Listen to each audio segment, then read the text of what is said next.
There are three parallel gospels regarding Yeshua being rejected in Nazareth. First is in Matthew chapter 13, verses 53 to 58. When Yeshua had finished telling these stories and illustrations, he left that part of the country. He returned to Nazareth, his hometown. When he taught there in the synagogue, everyone was amazed and said, "Where does he get this wisdom and the power to do miracles?"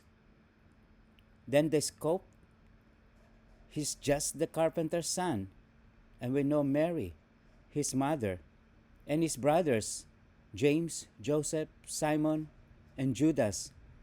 All his sisters live right here among us. Where did he learn all these things?" And they were deeply offended and refused to believe in him. Then Yeshua told them, "A prophet is honored everywhere except in his own hometown and among his own family." And so he did only a few miracles there because of their unbelief. The second parallel is in Mark chapter 6, verses 1 to 6. Yeshua left that part of the country and returned with his disciples to Nazareth, his hometown.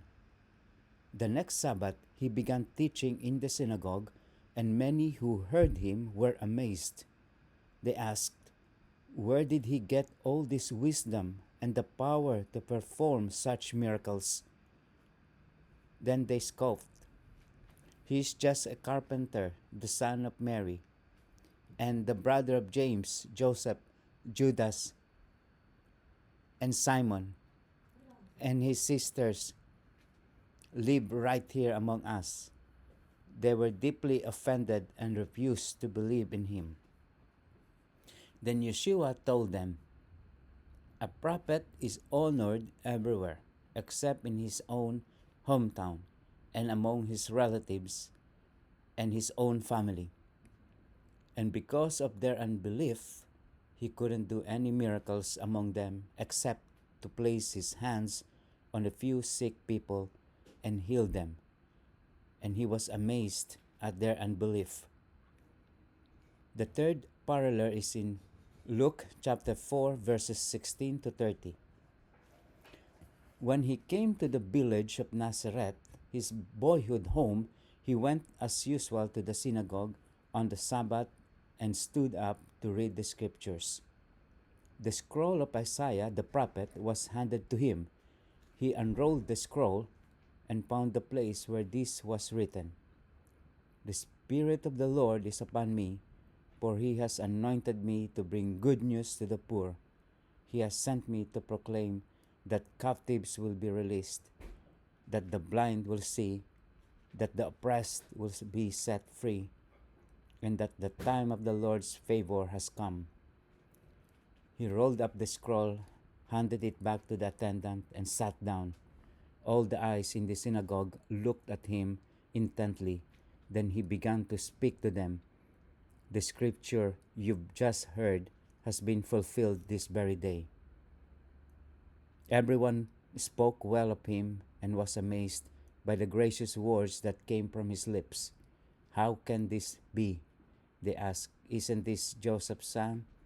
Then he said, "You will undoubtedly quote me this proverb, 'Physician, heal yourself,' meaning, do miracles here in your hometown like those you did in Capernaum.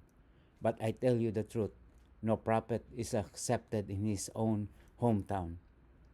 Certainly, there were many needy widows in Israel in Elijah's time, when the heavens were closed for 3.5 years, and a severe famine devastated the land. Yet Elijah was not sent to any of them. He was sent instead to a foreigner, a widow of Zarephath, in the land of Sidon. And there were many lepers in Israel in the time of the prophet Elisha, but the only one healed was Naaman, a Syrian. When they heard this, the people in the synagogue were furious. Jumping up, they mobbed him and forced him to the edge of the hill on which the town was built. They intended to push him over the cliff, but he passed right through the crowd and went on his way.